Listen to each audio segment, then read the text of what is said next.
Hello and welcome to another modelling video. This is Alan from the Man at YouTube with another modelling video.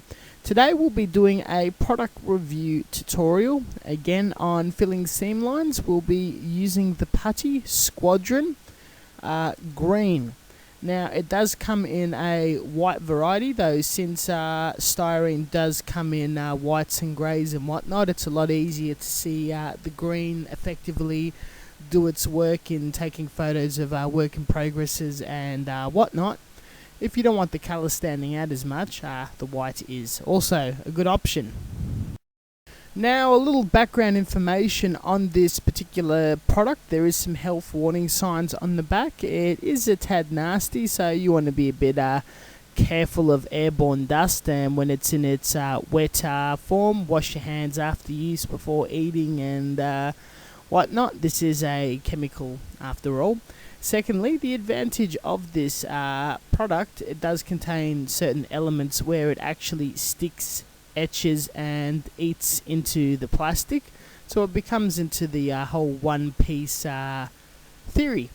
Secondly, unlike Tamiya and other lacquer thinner based products, it does not shrink as it dries, so whatever you apply on a surface or across the seam line, once hardened and finished, it will stay as the same mass and shape. This is a big advantage, as you don't have to refill the same seam line. The putty comes in a form of a tube and squeezes out in quite a pasty consistency. Unfortunately, it has a shelf life and will get thicker as time goes on, but this process normally takes a couple of years. The easiest application method I've come up with is removing the content with a toothpick and applying it on across the piece of the seam. Later on, with more control, a Q-tip or cotton bud can smother it and smooth the contents throughout and across the piece, like so. For maximum amount of time for the putty to cure, dry and harden to prevent re-splitting and proper adhesion to the plastic, wait overnight, where you'll be able to sand, cut and grind. I personally find using a nail file followed by sandpaper to be the best technique. If you get extra lumps, a knife will also do the trick. Just a little demonstration on a 1980s vintage issue GM kit. These are very old, the fitting are quite poor and there are very prominent ugly seam lines. The ones you definitely want to cover. One piece I'm just cementing together, the cement technique, though I'm not going to file the edges. The other side is using a very heavy dose of putty, just the same technique used in the video.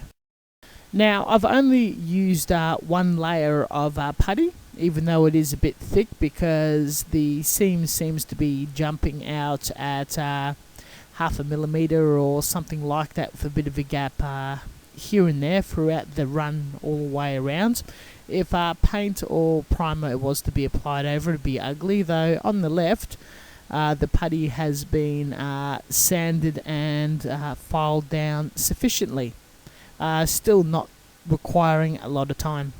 Now, this experiment involved a very poor kit. Most models you will encounter out there will not have a fitting or seam line problem like this. A more modern kit with a very flat seam line will be devoured by Squadron in one pass. Something this bad, 2 passes, and it would actually be absolutely flawless and perfect for a competition.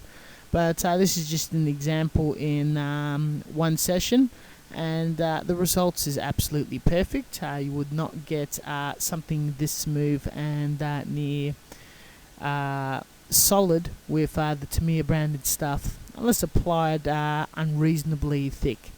Thank you very much for watching, and as always, catch you guys next time. Personally, this is my choice, and hope you guys find it useful.